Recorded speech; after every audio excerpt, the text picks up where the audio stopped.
There is... There is one thing I love more than everything else in the universe. I really, really love stars. If you also love stars, I think you might find some of the things I have to say about stars to be fascinating.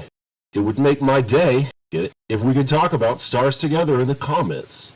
And now, to infinity and beyond! Naturally, we live in the solar system.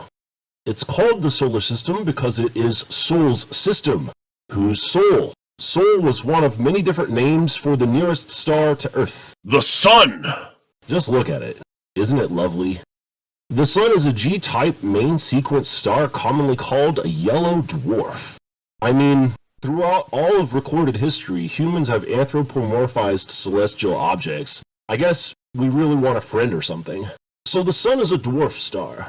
It looks yellow in some cases, so some people call it a yellow dwarf. But that's a huge problem, because the Sun is actually white. Okay, it's technically only white in the visible electromagnetic spectrum. If you viewed an infrared image of the Sun, or an ultraviolet image of the Sun, or even an X-ray image of the Sun, it will be drastically different colors.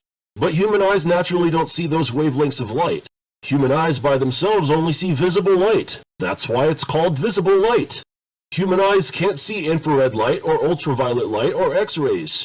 These are all on the electromagnetic spectrum, but they are not in the range that our eyes can detect, so they are invisible to our eyes. The visible light, however, is not, and it contains a blend of all colors of light, which our brains naturally imagine as white light, meaning the Sun is technically a white dwarf, not a yellow dwarf. But at the same time, it's specifically not a white dwarf because something else is a white dwarf, and no other reason beyond that. And simultaneously, it's specifically not a yellow dwarf because it emits white light and not yellow light. It's also not a dwarf because we already call something else a dwarf. Our naming conventions are bad. You know it, I know it, everyone knows it. So obviously we fixed it already.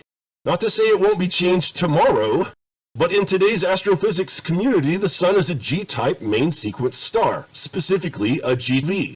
G referring to its spectral type, because why not, and V referring to its luminosity, because whatever. The Sun weighs a whopping 1 solar mass. That's right, the Sun is 1 solar mass.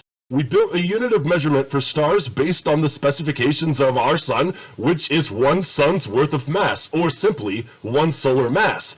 But in kilograms, dear God, the number is unnecessarily huge. The Sun weighs 1.989 times 10 to the 30 kilograms. That means nothing to no one at first glance. It's an unfathomable number, and many of us don't want to waste time fathoming it, so we call it 1 solar mass, or 1 sun, obviously.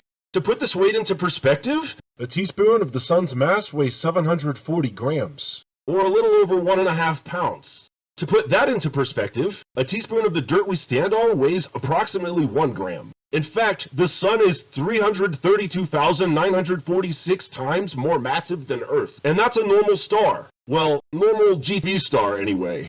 Listen. The Sun is perfect. Of course it's perfect, because you're here. If the Sun were anything less than perfect, you wouldn't be here. And yeah, sure, one day the Sun will leave its main sequence phase and grow old and fat like everybody else. And sure, that entire process will threaten to kill us all, but it's fine. Don't worry about it. You have more important things to worry about, like subscribing to Pwn TV. Let me know in the comments if you want a part 2. Thanks for watching.